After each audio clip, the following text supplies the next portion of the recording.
If you're up on your Victorian crime history, you'll know that the Jack the Ripper murders were never solved, until now. An amateur detective reckons he's found new DNA evidence on the shawl of one of the victims that proves the killer was Polish immigrant Aaron Kosminkski. And it's a pretty big find. It's interesting in that if it is valid, it is concrete proof that one of the major suspects could well have been Jack the Ripper.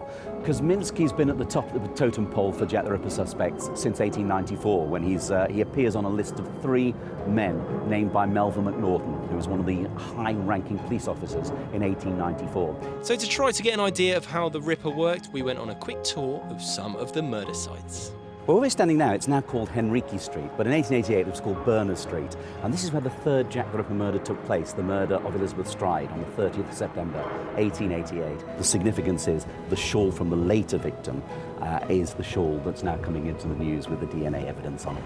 This is the origin of the DNA evidence against Kosminski. It's the murder victim of Catherine Eddowes, and she's the second victim on the night of the double murder, albeit she's the 4th victim of Jack the Ripper. If the book is to be believed, this is where the conclusive proof of the identity of Kosminski being Jack the Ripper, this is where it comes from. Although DNA evidence might sound pretty conclusive, it's not going to convince everyone. The majority of ripperologists won't just treat it with suspicion, many of them will treat it with disdain. It's interesting evidence, but it's evidence that's going to get torn apart, it's going to be argued over, debated over, and then 6 months down the line, another likely suspect's going to come forward and people will tear that evidence apart as well.